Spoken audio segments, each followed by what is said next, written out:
Bom dia! Estamos de volta com o nosso devocional Florescer, hoje número 241, e nós estamos estudando, meditando na segunda carta de Pedro, e nós estamos então reavivando o amor pela vinda de Cristo, né? Essa carta preciosa que o apóstolo Pedro escreveu para animar, para reanimar, então, a igreja a respeito da vinda de Cristo. E hoje nós temos um dia de sol, né? Um dia maravilhoso de sol. Ontem nós terminamos falando a respeito do chamado que Deus nos deu para desenvolver um caráter cristão firme. E esse é um dos temas prediletos, então, do apóstolo Paulo e em sua carta, né? Tanto na primeira carta como na segunda carta, é um dos seus temas prediletos, né? Falar sobre o nosso chamado. E nós temos, então, em 1 Pedro 2,9, então, o chamado que nós fomos chamados das trevas para a sua maravilhosa luz. Então, o primeiro chamado é Jesus nos tirando, nos chamando, sai das trevas e vem para a luz. Então, nosso primeiro chamado é o chamado das trevas para a sua maravilhosa luz. Em 1 Pedro, capítulo 2, 21, nós temos um outro chamado. Fomos chamados para seguir a Cristo por um caminho de sofrimento. Em 1 Pedro 3,9, nós fomos chamados a pagar o mal com o bem, né? Pagar o mal com bênçãos. Em 1 Pedro 5,10, fala sobre o chamado para a glória eterna de Deus. Então, nós temos aqui só na primeira carta, né, que nós não estudamos, nós temos aqui, então, 3 chamados muito importantes. E é por meio, então, deste chamado de Deus e das suas muito grandiosas promessas, como nós apresentamos ontem, né?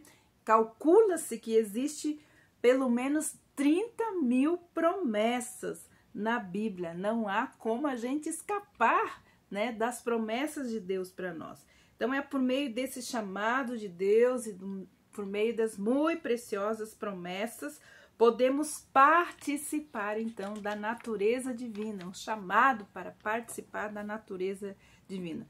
Mas o processo todo, ele começa, né, processo dentro do propósito de Deus, que está lá em Romanos, capítulo 8, versículo 28 e 29.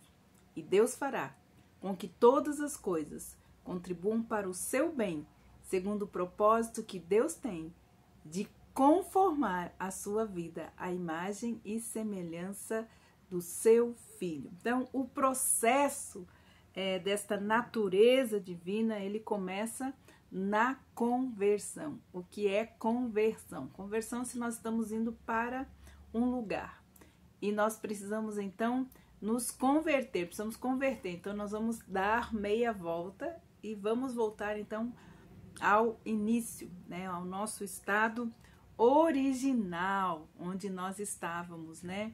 A natureza preciosa de Deus se estabelecendo em nós. A palavra de Deus diz que quando Deus nos fez, ele disse assim: façamos o homem a nossa imagem e semelhança. Então, nós estamos nos convertendo novamente a esse plano original, e Deus usa todas as coisas para que nós nos conformemos novamente à imagem e semelhança do seu Filho. Esse é o propósito de Deus.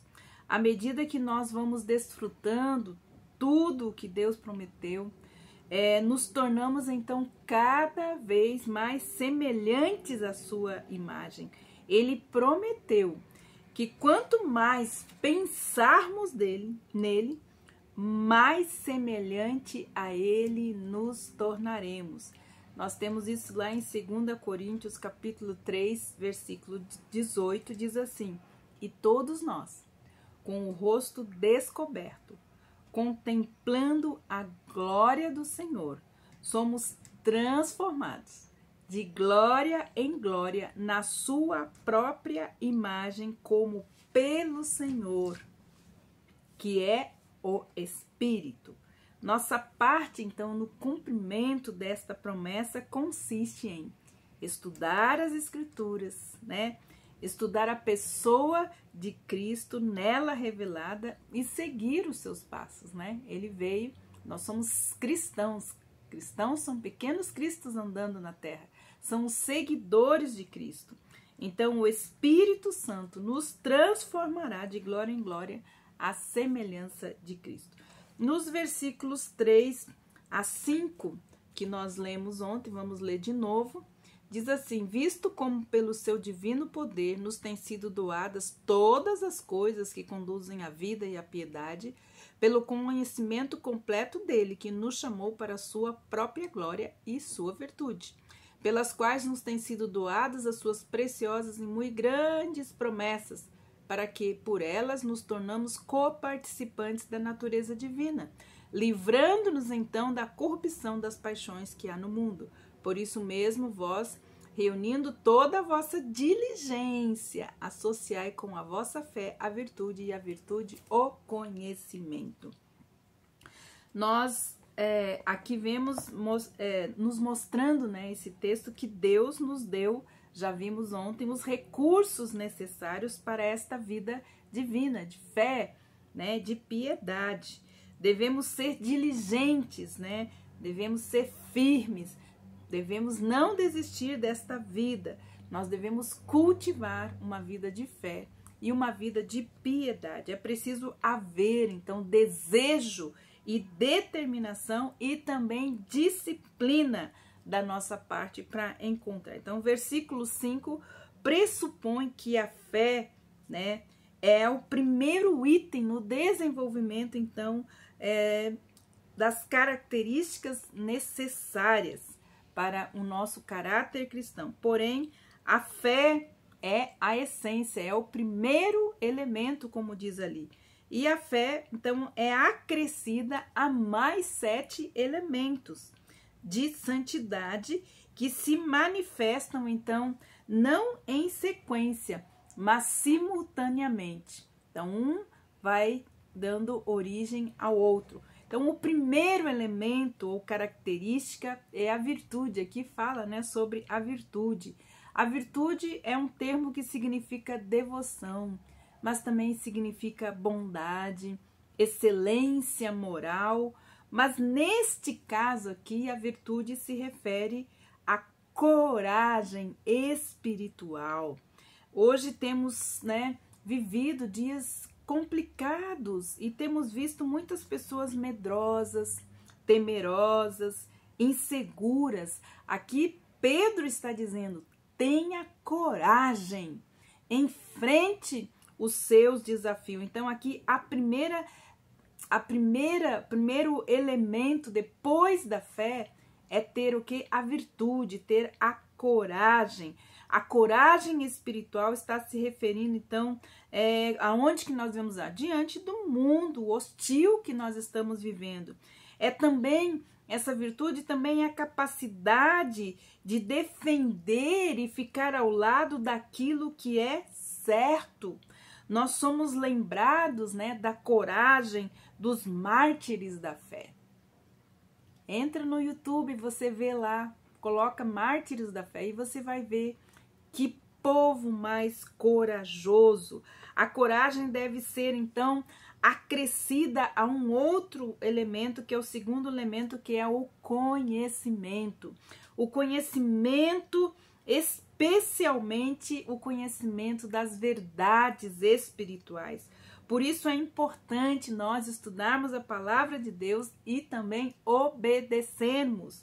Deus, ele nos chama todos os cristãos a uma vida de disciplina. A disciplina é o poder de controlar, o poder controlador que existe em nós, da vontade, sobre o que? A operação do Espírito de Deus. Nós devemos ter disciplina, né?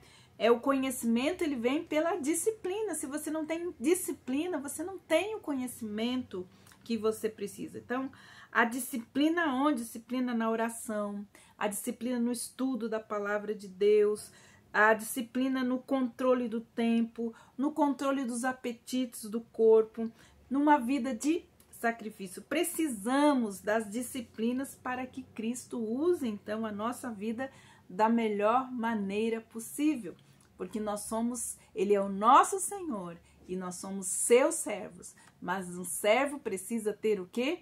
Precisa ter fé. Precisa ter o quê? Coragem. E também precisa ter disciplina. Precisamos, então, de tudo isso para que o Senhor possa nos usar. O terceiro elemento é o domínio próprio. Paulo exercitava o domínio próprio para não ser o quê? Desqualificado. Quer saber o que significa o fruto, né, do domínio próprio? Vai lá no nosso devocional sobre os frutos do Espírito. Lá você vai encontrar, então, uma sessão especial falando a respeito do domínio próprio. Então, 1 Coríntios 9, 26 e 27, nós vemos, então, essa questão do domínio próprio. E ao domínio próprio, diz Paulo, deve ser acrescido o quê? A perseverança, que é, então, o quarto elemento. Ou seja, a perseverança, nesse contexto, ele significa persistência. Uma persistência paciente em meio ao quê? Em meio às perseguições, em meio às adversidades. Precisamos lembrar que a vida cristã, ela sempre foi e sempre será um desafio para nós, no qual nós devemos o quê? Perseverar. Não basta começar a vida cristã com grande energia e com ânimo, como muitos começam.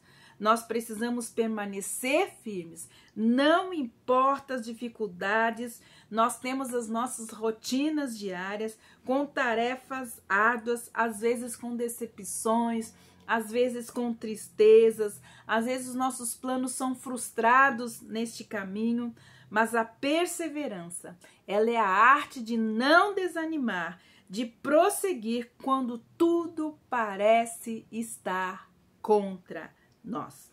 A falta da perseverança no desenvolvimento do caráter cristão resulta em o quê? Imaturidade emocional, espiritual, em improdutividade, em miopia e também em cegueira, como fala Pedro no versículo 8, porque ele fala, quem não tem essas qualidades, essas 8 qualidades que estão presentes, né, e que precisam estar aumentando cada vez mais, elas nos farão o que? Produtivos, né? Não inativos, mas e gente com visão espiritual. Aquele que tem essas coisas, que não tem essas coisas, diz Pedro, é cego. Mas aquele que se exercita nessas virtudes é uma pessoa que tem o quê? Visão espiritual. Amanhã nós estaremos, então, estudando outros 3 elementos importantes ou características do caráter cristão. Então, que Deus abençoe você. Continua aí com a gente, né? Aprendendo a respeito da preciosa palavra de Deus. Que Deus te abençoe e até amanhã com o nosso devocional Florescer.